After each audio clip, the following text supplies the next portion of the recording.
looking here, and you are Here. Isn't the English language kind of odd?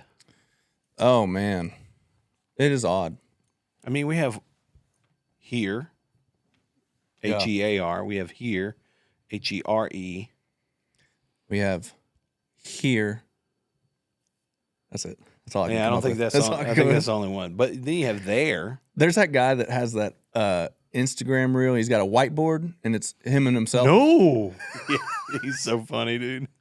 Bear. No. Oh, so you drop the B, no, whatever, it's care, or it switches words. I mean, Yeah. it Yeah, makes yeah. sense. Oh, yeah. It's funny how much. He does it for all kinds of subjects, and Yeah. now in football, if the offense jumps early, what do you call that? Offsides. Okay, now if the defense jumps early, offsides. No, encroachment. It's like, what?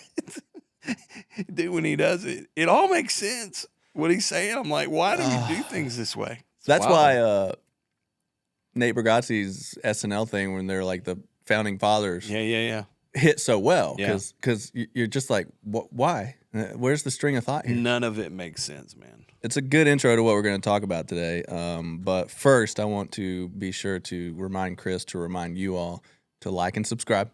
Yeah. What do you say? Like and subscribe. Yeah. Wherever you are. Yeah, wherever you are. Share it. Give us a review. Also, you can send us a note on holler@southerngentleman.com. Yeah, this feels weird. That's HOLLER. Feels weird, but I kind of like it. If I memorized that number, you would be blown away, but I did not. Oh, I did man. not. But we also, if that is not enough in how you can contact us, we're out there on the socials, kinda. If that's not enough, you can call us. If you got something going on in your life. Do you want me to give the number? Or did you write it down? I actually don't have it. The number, the hotline is 833-623-3768, extension 806. What a beautiful number. There you go. It's a lot of numbers. It's been quiet lately, so give us a call. We're just, we're not doing anything. I think we're bored. We don't have anything going on. I think we have a couple of emails in there. We probably need to check. Oh, yeah, we need to. Maybe. I keep getting kicked out. Yeah, we had somebody ask if we'd make a beanie for northern people. I'm like, Wow. I don't know. That is a gutsy request to a Southern Gentleman That's podcast. right. The audacity. Audacity. How dare you? How dare you? Now, I'd make I like a beanie. I like a beanie in cold weather. Yeah. I like your blaze orange one. Yeah. I almost wanted to borrow it for a quail hunt. I let a friend borrow it a couple days ago, and I haven't gotten it back yet. That would not be me. I don't like that. I know. I don't like that. It's extenuating circumstances. It's the rule of the woods. I know. Give it back better than you found it. Oh, is that the rule? That's the rule of the woods is to leave it better than you found it. Hey, before we get started, because you're I'm taking it today. I know you are. I know you are. You just sit back. I know, but I've got a couple of little notes here, all right, that I need to jump in with. Okay, please do. First of all, because I feel like we're kind of at the level of a New York Times or a Washington Post now, where we have to make retractions or corrections on things, Oh, yeah. You know what I'm saying? So we did an episode on the I don't want to get sued. That's right. We don't want to get sued. No. So we had done an episode on kind of our experience with Winter Storm Fern, where we kind of recapped our experience through that, know.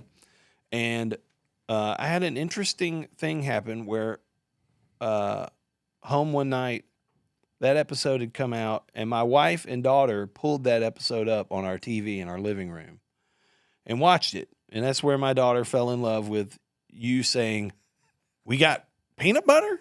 We got peanut butter?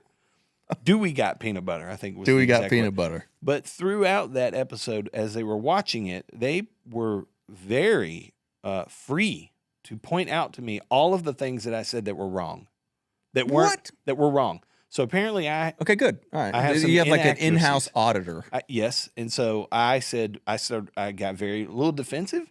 They can do that to me too. By the way, you said they're picking on you. Yep, they can qualify me too. Yeah, but these were because they don't know what your experience. They were like, oh, of course he's telling things accurately. They don't know what they were in the house with me as I experienced it. About how your about prep how it all played out. rolled Right? out. Okay. So Okay. I have some corrections I need to make here You're a good man. for my wife and my daughter who were like, wait a minute, that's not true. That's not true.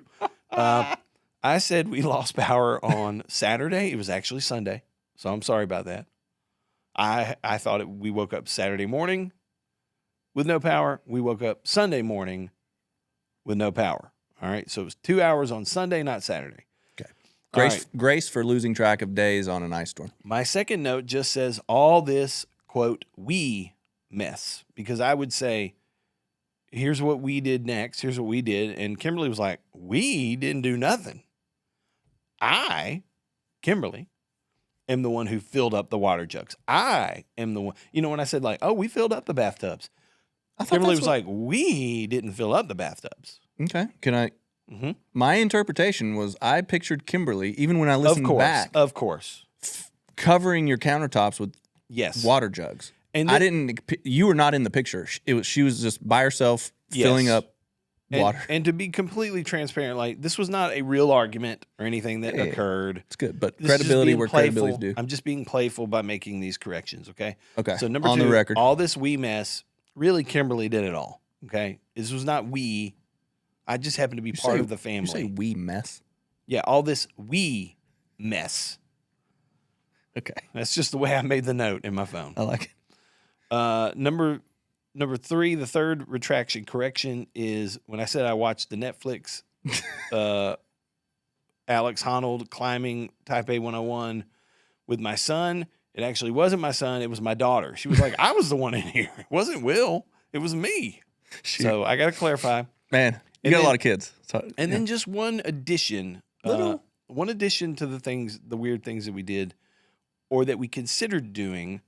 Kimberly actually threw out the idea at one point of wrapping our feet in tinfoil to retain heat.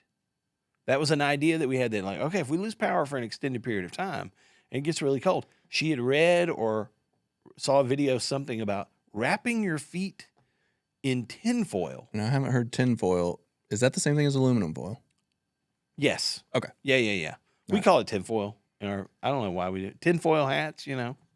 They're made out of aluminum foil, but Probably the same. yeah, I think That's some old school language. maybe it used to be made out of tin. That's I some don't know. old school language. There you go. Shout out to Alcoa, Tennessee. So those were my three corrections plus like an addition to that episode. Just an addendum. There you go. Yeah. That's all I have. That's all I just before we get started, I just wanted to make those. Tell your daughter they right. make emergency blankets, and she can add that to the list. Yes. And those are basically tinfoil lined blankets. Oh, that's a good aluminum foil. So instead of, I'm going to go with 10. I like that. Okay. It sounds just Okay. old school. Okay. Instead of just your feet, you get your whole body. And That's a great and idea. It reflects all of it. I think I see EMT people like do that. You know, when they Mm-hmm. meet people, times of crisis, they're cold, they wrap them in Pulling that you out of blanket. the ice pond That's or whatever. right. That's right. All right.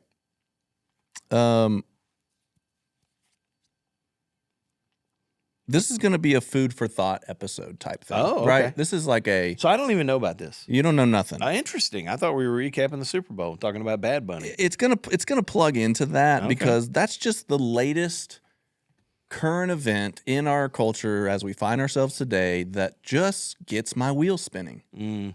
Gets a lot of people's wheels spinning. There's a lot of wheels Apparently. spinning. Yeah. And I'm gonna have to set aside my ego to say I don't want to contribute to the noise of that specific thing. But we need to talk about it. So I'm gonna go a little bit higher level with it. We can use that as the example. But I'm gonna go also, if you're not a ChatGPT fan, then you can just turn it off. Because I'm gonna read you my conversation with Chat over basically the First Amendment of the Constitution. Okay. Not the freedom of speech part necessarily, but the religious freedom parts. Mm-hmm. Okay. Okay. So I was just doing my research. I'm just trying to first of all, I don't know what your education was growing up in the poli-science world or United States history, but I think we kind of take it for granted. I I don't remember having a very thorough experience of U.S. history, right? Like, it seemed a lot of like dates and people, and not as much philosophical. Yeah, You know, I like, would agree with that. hey, the founding fathers set this up. Well, why? Like, why did they put these certain things into the Constitution? What was the context of the day? How did the escape from Britain and the religious tyranny influence what they put into the Constitution? So I didn't like go that deep with it. It was just like, well, what year was it? Yeah, 1776. Yeah. And who Declaration of signed Independence. it and all that stuff. So here's one of the prompts I did. I've been really curious about the First Amendment recently. Can you set up talking points for a Southern Gentleman podcast that educates me and the audience and forms some ideals going forward based on the First Amendment and how it would affect the current political and social and economic view points in culture today? Wow, that's a great prompt. And it gave me some stuff. And I said, hang on. Because it started talking about a lot about the freedom of speech. And I said, hang on, what part of the Constitution is about religious freedom? See, I'm ignorant. Total, I own it. And so it talks about two different religious freedom clauses. Basically, Congress shall make no law respecting an establishment of religion. So they can't make a national church. Sure. They can't favor one religion over the other. They can't force religious belief or a practice. And then what it does not mean, the common myth, is that it does not mean religion must be removed from public life. Correct. And it does not mean individuals can express their faith publicly. Okay? Because what they were trying to do is that faith is strongest when it's chosen, not forced or coerced, right? So I said, I'm curious how this applies to the separation of church and state, and also explore how religious freedom thereby influences the government. It just seems like our current administration uses Christianity to leverage a belief system to push votes. I'm not saying I'm not okay with it, but I want to understand more about the original intent of the Founding Fathers. Okay. Right? All right. And again, I'm not saying I'm not okay with it, but there's a big mixture of responses to Bad Bunny, and it could be your religious beliefs, it could be your beliefs on immigration, which I think it all comes back to like morality. Like, what do you believe? That's what we're doing as a society. We're just going with what we believe, and that influences votes from the bottom up, is the way it was designed. So I'm going to read this, and you just sit back and listen. I'm gonna close my eyes. Lately, I have found myself thinking a lot about the First Amendment, specifically the part about religious freedom, not in a reactionary way, not because of a headline or a tweet, but because it feels like one of those foundational ideas we talk around a lot without really understanding what it was designed to do. We hear phrases like separation of church and state thrown around constantly, sometimes as a shield, sometimes as a weapon. And depending on who's talking, it either means religion should stay completely out of public life or that the government should openly align itself with Christianity. But here's the thing most people don't realize. The phrase separation of church and state isn't actually in the Constitution, not once. That idea comes from a letter Thomas Jefferson wrote in 1802 where he described the First Amendment as creating a wall of separation between church and state. And that wall wasn't meant to keep religious people out of politics. It was meant to keep political power out of religion. That distinction matters. Because the Founding Fathers weren't trying to create a godless public square. They were trying to prevent a government-run church, the kind of system they had just escaped from in England, where belief could be coerced, dissent punished, and faith used as a tool of control. That makes sense to me. Yep. The First Amendment begins with this line: Congress shall make no law respecting an establishment of religion or prohibiting the free exercise thereof. 2 clauses, 2 protections. First, the government can't establish a religion. Second, the government can't interfere with how you practice yours. That's it. That's the deal. Founding Fathers feared coercion, not conviction. They feared forced belief, not moral influence. And that's where things get interesting today.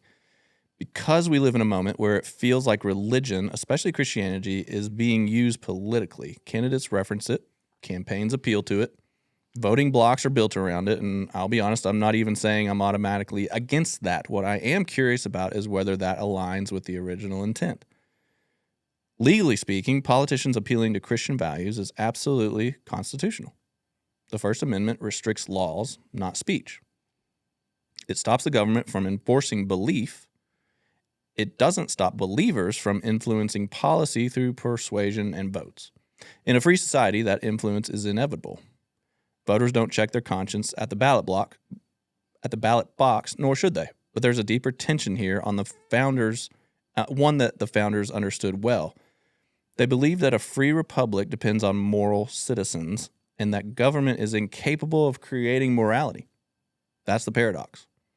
Religion was expected to shape conscience outside of government, not be absorbed into it. James Madison warned that religion and government both exist in greater purity the less they are mixed together. In other words, faith loses something when it needs political power to survive, and government becomes dangerous when it claims moral authority. So when we see Christianity leveraged for votes, the real risk may not be unconstitutional behavior. The real risk may be spiritual erosion. Because when faith becomes transactional, when it's reduced to a talking point or a brand, it stops transforming people and starts being used to manage them. And that's not new. Power has always tried to borrow legitimacy from God. The founders didn't want a nation run by the church. They also didn't want a nation run as if God didn't matter. What they designed instead was a boundary. And it's one directional. Government has no authority over your conscience, but your conscience is absolutely allowed to inform how you live, vote, speak, and lead. That's not a bug in the system. That is the system. Which brings us to a hard but necessary question for our time. Are we okay with faith influencing government, but not the government influencing faith?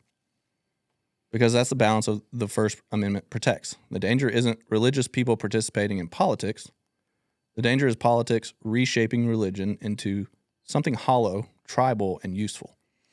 A Southern gentleman understands this intuitively. Faith isn't loud. It's not coercive. It doesn't need the state to enforce it. It's lived. It's practiced. It shapes how a man treats his family, his neighbors, his work, and yes, his civic responsibility. The Constitution doesn't ask leaders to leave their faith at the door. It asks them to leave their authority over faith at the door.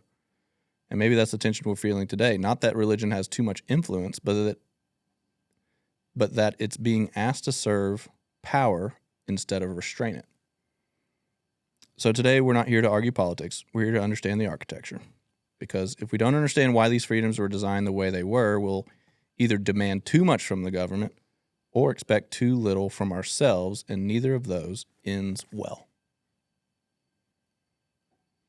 That's a pretty great response from chat. Yeah, I think it's hitting what I'm wrestling with. Yeah. And why right now? Why right now? Mm-hmm. You know, I was going to make a list of things that matter more than the Super Bowl halftime. And I bet I could have just, to me. Yeah. Oh, yeah. And it would have been endless. Yeah. But yet, we have, Turning Point created a separate halftime show, first that I've heard of, for any Super Bowl. First time that somebody's ever done that and try to, put together something that you can switch over and live stream. And I was talking to one of my friends, and their mother-in-law used this phrase when they came over for the Super Bowl. Are we going to watch the American halftime show? Ah. And I'm thinking, what do you mean by that? Meaning, are we going to watch the Turning Point? Are we going to watch Kid Rock? Because he's American. Well, Bad Bunny's Puerto Rican. Which is also American. That is a U.S. territory. Yeah. He can't vote, but he is American by citizenship. That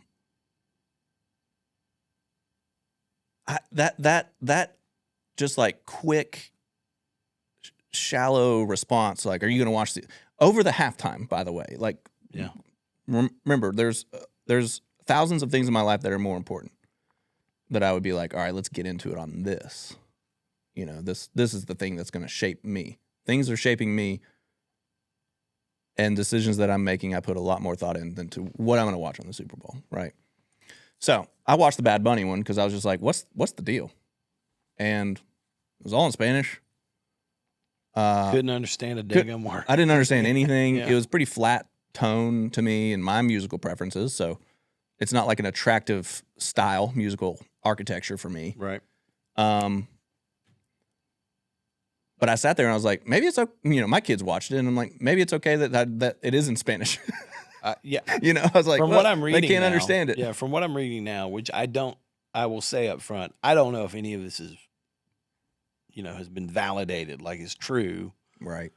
But I am seeing some things now that are like if that had been in English, that would not have been allowed to be televised. Mm-hmm. The language, the words, what was being communicated. Mm-hmm. From what I'm seeing, seems highly sexual. Yeah. Very. Yeah, Latin American. It was like you're at a Latin American club, basically. Yeah, but Because I've been to a lot of those. You have. Yeah, Okay. yeah. But I mean, just if that had been translated into English, it would not have been aired. It would have been a big time FCC issue. Oh, okay. That's what you're hearing. Yeah. Okay. All right, that makes sense to me. Yeah. I did watch it more out of curiosity as well. I was like, honest to goodness, I did not know. Apparently, this dude is like one of the biggest musical artists in the world. I just had no idea. I had no clue. I did not. If he walked in right now, I know what he looks like now. Yeah. But 3 days ago, if he walked in here, I'd have been like, "Who are you?" I remember this shows how ignorant I am. By the way, my big disclaimer on the title of this episode should be ignorance. Winston Cruz, ignorant. Yeah. Kendrick Lamar, I think he did a halftime. Yeah, last year. Yeah. Had no idea who he was. Yeah, I was somewhat familiar with Kendrick. Massive. Yeah. Yeah. What a massive dude. Yeah. I'm like, well, I guess I don't listen to the radio anymore or something. Well, I mean, if you're not into rap, yeah, which there's some I like, but not anymore. Primarily, yeah. And I have years ago, there was a Kendrick album that I remember playing quite a bit, and I kind of like his style of music. But I don't listen to a lot of that anymore. It's just not something I tune up.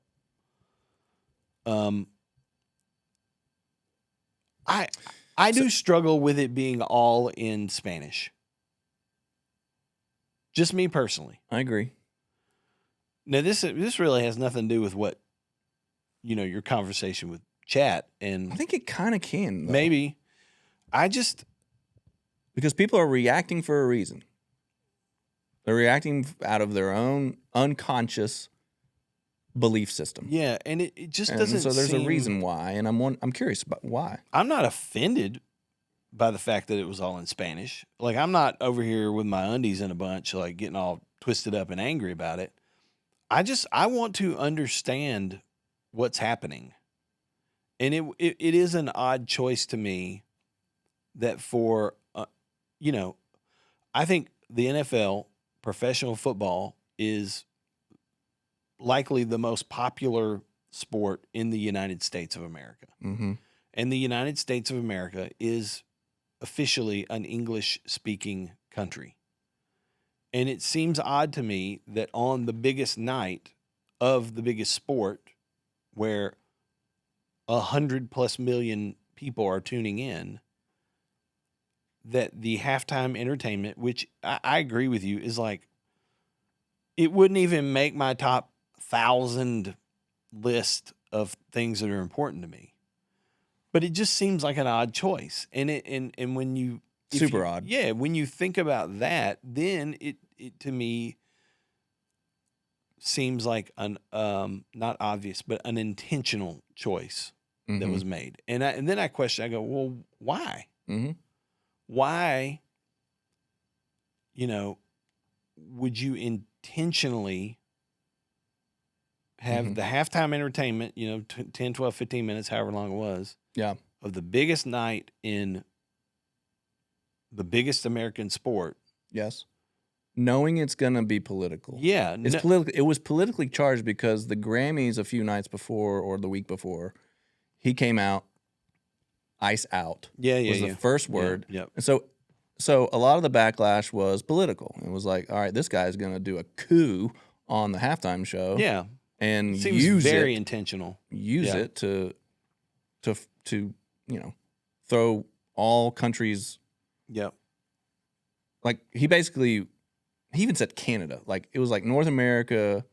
Yeah. And Well, all the countries in South America all came out with all their flags, and so it was very politically charged. So for Roger Goodell, the commissioner, to be like, "Yeah, I know. Here we go." I mean, it is a little whiplash. yeah. It's not benign. In other words, it's not agnostic. You could just have any other performer out there, right? Who's probably not going to make it political. Mm-hmm. Anybody. And honestly, I don't remember it being political. I don't remember a halftime show where it's been this charged up. Right? Like when Kendrick Lamar goes out there, he's just going to dance on a El Camino. Yeah. And do his music, and everybody's like, "Oh, I either like that music or I don't." This was like, we didn't even talk about if we like the music. It is like, do we like this guy's stance on immigration? Before people get mad, I don't think it was an El Camino. It was a very particular car. Oh, yeah. I remember it being a car. The Buick Grand National. Oh, I knew you would know that. It is a. I should have. It is like I'm That's probably like going to get it wrong, but it's one of the fastest production cars. A Buick? The Buick Grand National. Yeah. And I think there's even What a category do you different put layer. that car in? I mean, it's Like an old muscle classic or something? It is a classic car. Yeah. Well, thanks for that. It seemed very intentional. It obviously, with all of the ICE, all of the immigration talk, the one thing I will say, I did. My guess is that Bad Bunny and I are on the opposite ends of the spectrum when it comes to policy. Yes. Yeah, me too. But I will say when he said at the end, "God bless America," and then he went into the other countries, which I learned later were all countries that are part of the Americas. We are the United States of America. Mm-hmm. But Canada is a country in North America. Mexico is a country in North America. Mm-hmm. All of the other countries, South America, Central, we're all from the Americas. Mm-hmm. And I almost appreciated it. Mm-hmm. Because I don't think there's anything wrong with saying "God bless America" and thinking of the United States of America. Yes, I want God to bless our country. Mm-hmm. There's nothing wrong with that. But not to the exclusion of Exactly. other people. Yeah, I don't want God to not bless Canada or Mexico or any other country, whether they're in the Americas or not. Mm-hmm. I do believe we are all made in the image of God. Period. Period. We can disagree on policy, and but I hope and pray I never get to the point where I'm like, oh, I want God to damn this country and bless this country. Yeah, because we're the greatest. Yeah. There's a lot of ego involved in it, and maybe that's what I'm struggling with. Yeah. And I think it was just a good educational practice for me and a good reminder that you can influence the government from the bottom up, right? That's the one-way thing that the Founding Fathers did. Like, you vote on your morality, vote on your beliefs. Yeah. But the top down has to be in alignment with the First Amendment, which means, great, you can be the Trump administration and Bible verse everything, but not not to the exclusion of other people and other beliefs. That's what keeps the country going, right? Like it cannot be. Yeah. It is not a one religion country. It's not a one religion country. It is a I get what you're religious saying. freedom country. I get what you're saying. I do believe that. And I think that makes everybody Yeah. very uncomfortable. But I don't think I just don't think about it, you know? Like I think there's a reason why it works in freedom, right? Like we get to practice whatever religion and belief systems we want. Now, there are laws in place separate from religion. So you can't say, well, my religion celebrates murder. Mm-hmm. Yeah. Sorry. You know, there are laws that regulate civil society, which is good. And that's why it checks and balances. But as far as like which halftime show you're going to watch and who you vote for, that is an individual choice, which is the beauty of the freedom of it. Yep. But I don't want the government to force religion on people. There, I said it. Yeah. It's unconstitutional. Yeah. You know? But it's almost like you have to believe this way to vote this way is kind of what we've become. I think I would need to think about that more. That's I deep. don't I know, because that's I deep. don't. That's why I've been know- thinking about it. I don't know that I agree with that. I do. I certainly agree that there are groups of people in politics, in leadership, in the government who absolutely try to manipulate certain religious groups to vote the way they want them to vote. Mm-hmm. I don't know that that's wrong. I don't think it's wrong. Yeah, and I don't know that it's Or I don't think it's unconstitutional. Yeah. And it is, to me, the word that I think we need to throw in here is morality. There is, where does morality come from? And I believe all morality comes from God, the creator. Mm-hmm. I believe any human, regardless of what they believe, like I believe they were created by God. They were knitted in their mother's womb.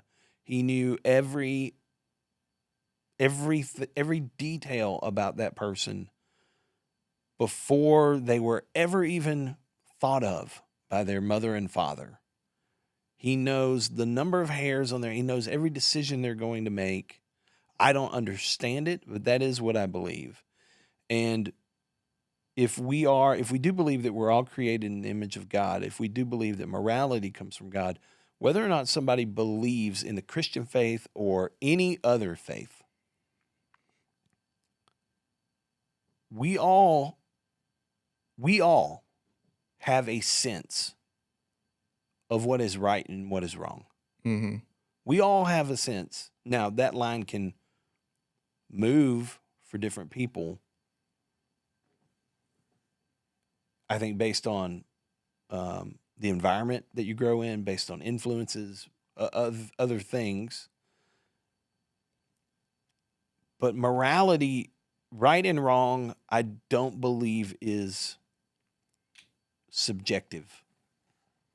Yeah. Wait a minute. Am I using the right word? Or is it objective? I always get those confused. No, you said it right. It's not. Up to opinion. Yeah.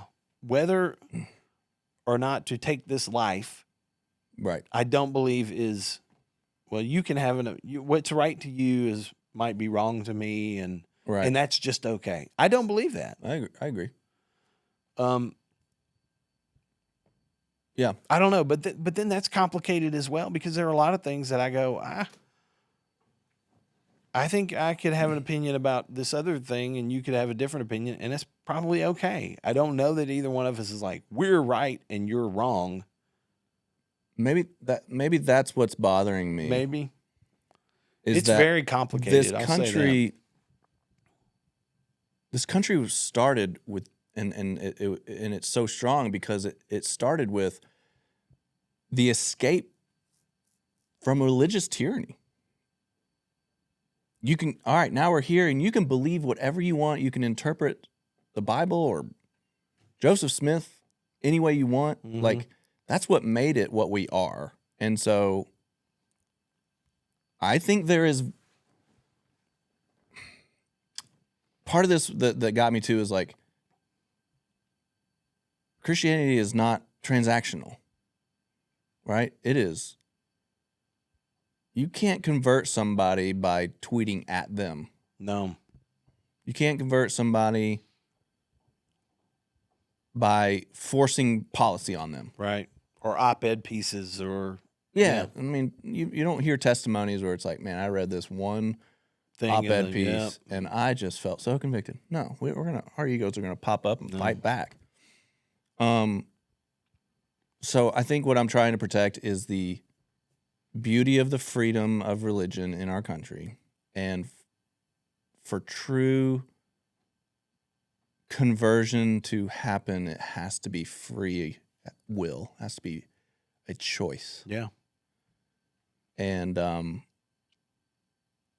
sometimes I get frustrated with the top-down noise that we bucket and stereotype and quickly label that person versus me and that group versus me, without just a little pause. And I think this is just a challenge to myself, just to like think a little bit deeper, a little more open-minded, to be like, all right, let me set my stuff over here for a second. Mm-hmm. Let me look at the architecture of this country, what makes it work, what makes it beautiful, what makes it strong. And I think the First Amendment has a lot of good things to say about it, and there's a huge benefit to it, right? There's a reason they made it first, I think, in their psyche. Yeah. It was like, golly, we got to get out of England. We're getting force-fed everything. We're going to go establish our own thing. And the first thing that they did was, you can say what you want and you can believe what you want. That's crazy. Yeah. That's pretty wild. Well, and it is It why sounds dangerous. it is. You know? It is dangerous. But it worked. Well, and it is working. And my heart is that I want it to keep working. yeah. And I want it to be the right ways. And I want the government to stay in their place. And I want the Christians to stay in their place. It is why people want to come here. And then here. we influence each other healthily. Yeah. We're not doing that though. You don't think so? No. Influencing each other healthily? No. Well, yeah, no. I mean, it's... No. And that's where I get concerned is like it Do you feel my angst? Oh, absolutely. Okay. I don't know if I'm saying this right.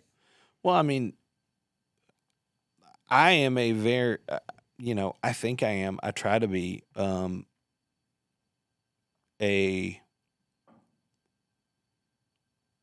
trying to think of the words. Like, you can have a different opinion than I can have, and that's okay. Like, we can still love each other and be friends. Mm-hmm. But we're not doing that as a society right now. Mm. And, and I will confess, like, there are moments that, I get mad at the other side, and I try to, it's an us versus them thing. In my mind, I don't want to be a part of, the people who are out there, right. Right. Not stirring the pot but not bringing anybody together. Yeah. Yeah. So I try to recognize those moments and confess them and be like, oh man, that's not good. I think we can all fall into that. Yeah. But it is just dude, there's a lady, I've never met her. There's a lady on Instagram, Breezy Lake. Breezy runs a pie shop in East Palestine, Texas. Oh yeah, they mentioned carry them our before. hats. Yeah, they carry our hats, and I've come to like the way she thinks about things, and and she's funny because she just throws it out there. She just throws it out there, and she's admittedly has moved very much to the conservative side. Grew up kind of a blue dog Democrat, kind of a classical Democrat, and has really moved to the other side because of what she sees, her experience as being a lot of hostility, hatred, anger, intolerance, really, from the other side. Yeah. But she's very vocal about it, throws it out there, and it's fun to watch. And I do love a lot of her takes. But like she posted yesterday, I was messaging her about it. Somebody that she used to be friends with, that now, and she's like posting her text thread, like she's checking in and, hey, hope you had a great birthday, and like doesn't get a response from this person for months, and then just like, some text came in randomly, something about the Trump administration, and this is the hatred and this is what you voted for. Yeah. It's like people who interact with other human beings that way. Yeah. That it doesn't make any sense to me. Yeah. And I can't put I can't understand how somebody gets to that place. Yeah. Where they are, I can picture people in my head right now that I'm thinking about that I would consider friends. And maybe we were closer at one time than we are today.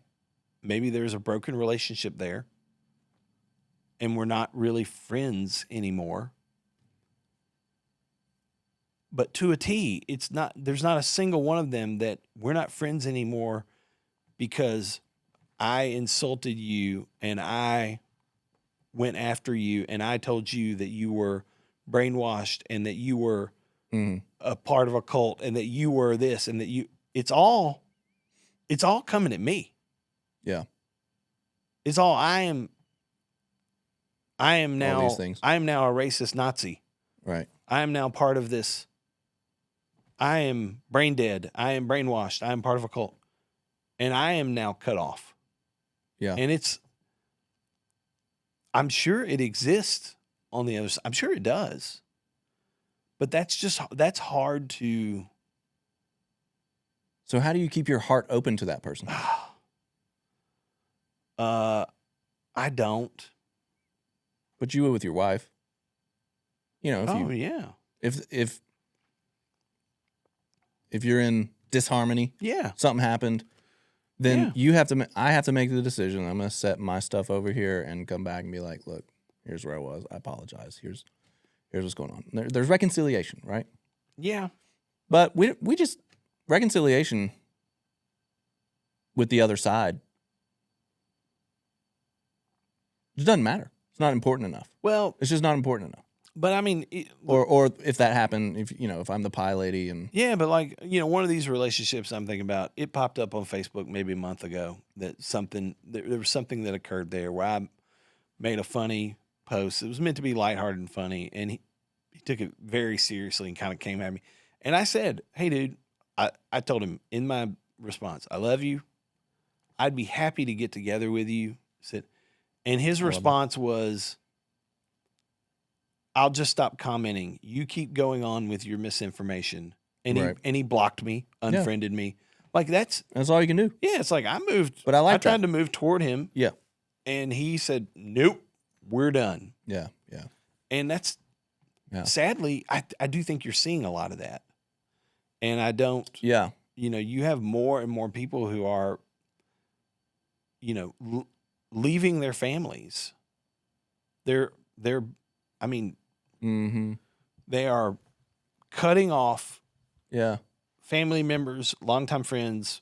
I have nothing to do with you now. Yeah. Because you think differently about something than I do. It's interesting because there's a realm, now that I'm thinking about this, there's a realm of my life of relationships that I will do pretty much anything to keep it reconciled.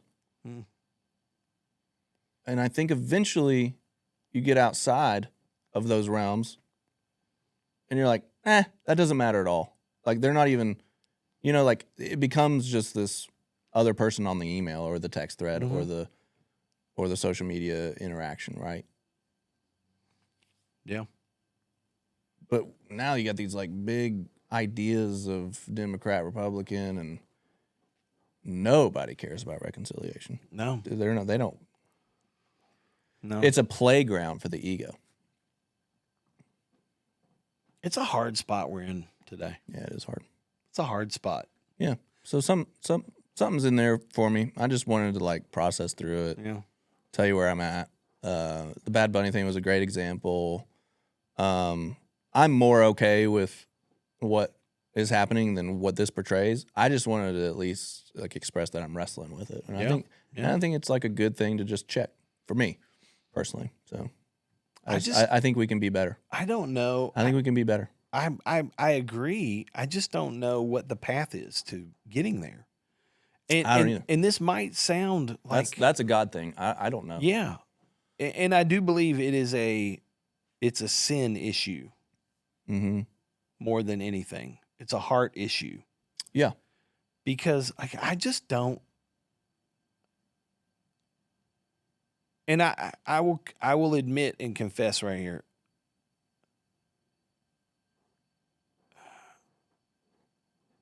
I don't see a path to reconciling or coming together of the country when it appears to me, and I know that I'm only looking at it through my eyeballs, through my set of lenses. It appears to me that it's sad to say that one side is so aggressively I feel like it is you are evil. You are evil for what you believe. Mm-hmm. You are evil. That is what it boils down to. You are racist. You are bigoted. You are a Nazi. You are this. You are. Mm-hmm. You must be destroyed. Yeah. There's no reason. Do you think it's that one way? I think again, it's just my own experience. Okay. I see more from if I hate to think about it as sides, but it is what we're dealing with. Yeah. Yeah.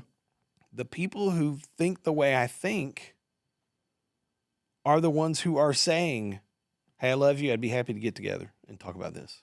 Mm-hmm. Hey, we can have different opinions. We don't have to hate each other. It's okay if you think differently than I think about this. Now, I need to meet those people. I totally get it. You surrounded yourself with some good people. Well, right? there certainly are extremes. I see. There are extremes. Well, I don't necessarily have those extremes in my life, but I see them on the internet. Okay. Yeah, I see people that are very close-minded to whatever they believe is what they believe, and screw you if not. Oh, I think that's a terrible way to live your life. In my life. Yeah. Politically.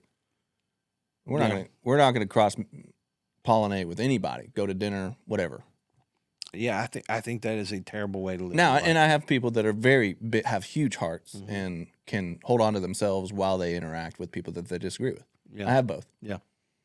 But I think both sides are guilty is what I'm saying. I certainly think believe that. I do believe that. I think yes. I think if the conservative Christian Party was Jesus led, I think it would feel different. Yeah. It would feel different. You know. In what ways I don't have the energy to talk about today, but yeah. I do think so. So that's what I'm wrestling with. Oh, That's a good one. what are we going to title this one? I don't know. First Amendment, freedom of Southern gentlemen. Us versus them. Question mark. Question mark. Us versus them. I'll come up with something real good, real nice, Clark. Thanks for exploring it with me. I do want to add really quickly, okay, because we're coming off the Super Bowl, which is obviously a big sporting event. Oh, okay. But the only thing that the Super Bowl really meant to me was we're 1 week away from the Daytona 500. It's the only thing that the Super Bowl signals to me is next week at this time. Thank you for that because it signals dead season for me. So there's something that I can. look Next forward week, on Sunday, to. It was a snoozer, by the way. Like the most boring Super Bowl. it was pretty rough. 9-9. Pretty rough. Yeah. I So mean, let's go to I was ready for the Daytona if I'd have known it was coming up. we had one family over, and they left with like 8 minutes to go. It was like, okay, this is done. Yeah, he Let's missed get the outta here. streaker. Which, by the way, when did streaking become wearing pants? Oh yeah, full blown sweatpants. Yeah. Like, is that If you're really gonna a do streaker? it, if you're gonna do it, no, that's a We good can't point. call him a streaker. He's just a runner He's just outer a on the field. shirtless dude wearing jogging pants. I was like, He's not a streaker. I agree. dude, how far He didn't earn it. how far we have fallen that our streakers at the Super Bowl are basically fully clothed. Oh gosh, I mean, he didn't have a shirt on. man! and If you're that's gonna do it, go all out, bro. yeah, Come on. like America. He's scared of the turf. I bet turf burn. Can you imagine that movie? What's that movie Will Ferrell's in? They all go streaking in the quad. What was that? Do you remember that movie? Yeah. What was it called? But he's It like, wasn't let's go streaking in Anchorman. the quad. No, it's like he went back to his college days or something. I don't remember. Yeah. Let's go streaking at the quad. And they all got naked. Yeah, and they're that's true. running. Like, that's what streaking is. Yeah. I'm not trying to advocate for streaking, Sure. but if you're gonna do it, don't just, hey, I'm gonna whip my t-shirt off and run out there in my jogging pants and my tennis shoes. Do it. Yeah. He did wear a camera. Did you know that? So you can get He wore a camera? You can get a first person view of him like dodging people and then getting hit by the football player. I'm surprised they let him keep that footage. I know. That's surprising. My 15-year-old told me, and I do not know if this is true, but he said there is a guy who in the last few years, and I guess it was a time where he was able to make a wager, a legal bet on whether or not, because there are prop bets for these games, like, oh, will this happen? There was a proposition bet for the Super Bowl at some point that somebody would run on the field. Oh, okay. Yeah. And he placed the bet that somebody would do it, and then he bought a ticket to the game, and then he did it. Got put in jail, like spent a couple of hours in jail, paid a fine, and collected the money on the bet. And I'm like, is that legal? Can you do that? That is what do you call it? High IQ or I don't know. No, it's a when you manipulate a bet. I mean, it's tampering with fixing fixed gambling. I mean, you can't do that. I don't. I told him I'm not. I don't sure know if he got that's paid out. true. I think the betting company was probably like, dude, we're not gonna pay this. Something to think about. Yeah. But desperate times call for desperate measures. All right, tell me about Daytona. Is it the kickoff of NASCAR season? Yeah, well, They don't get a long break. they don't get a long break. There was an event last week called the Clash, the Cookout Clash. It's at a small, very tiny place in Winston-Salem, North Carolina, called Bowman Gray Stadium. And so it's an old school short track, and so that's kind of like the unofficial kickoff, but it's just an exhibition. Preseason. Yeah, it's an exhibition event. It's a fun event.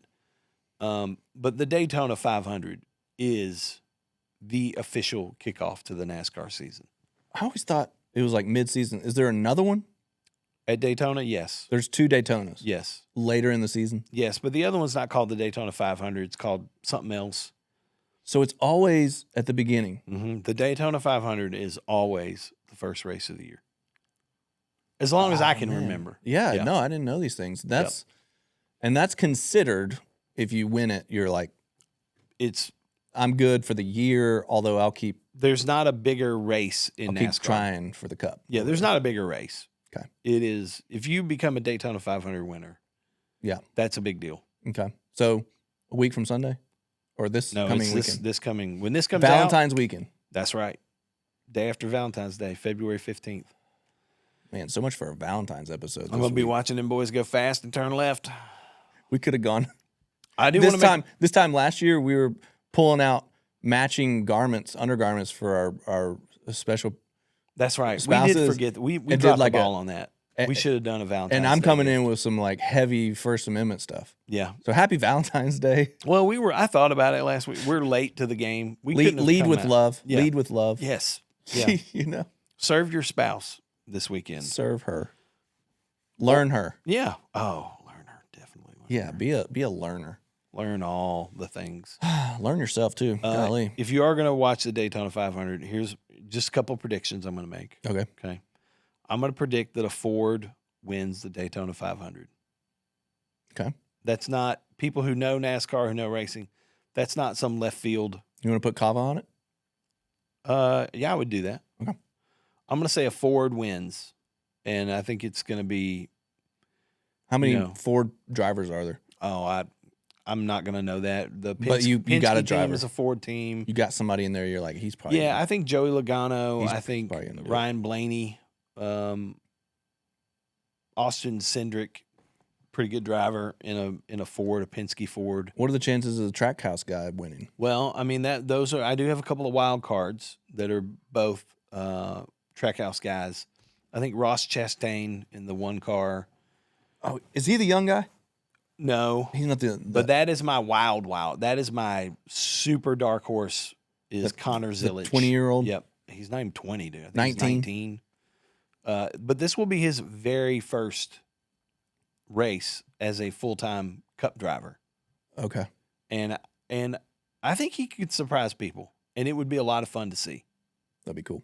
It'd be a lot of fun to see Connor Zilic in the '88 car, Trackhouse racing.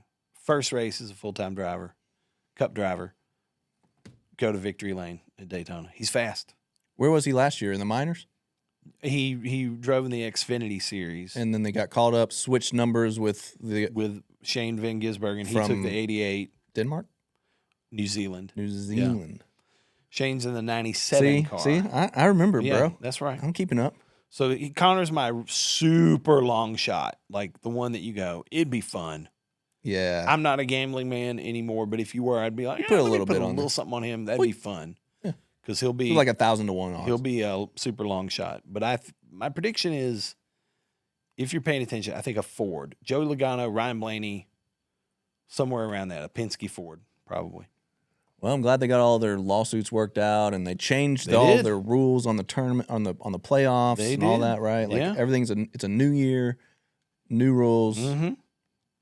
and the old rules. Yep. Okay. Starting fresh at Daytona. I'll tune in. Yeah, it'll be fun. All right. Well, thanks for going there with me today, and thanks for listening if you're still here, right?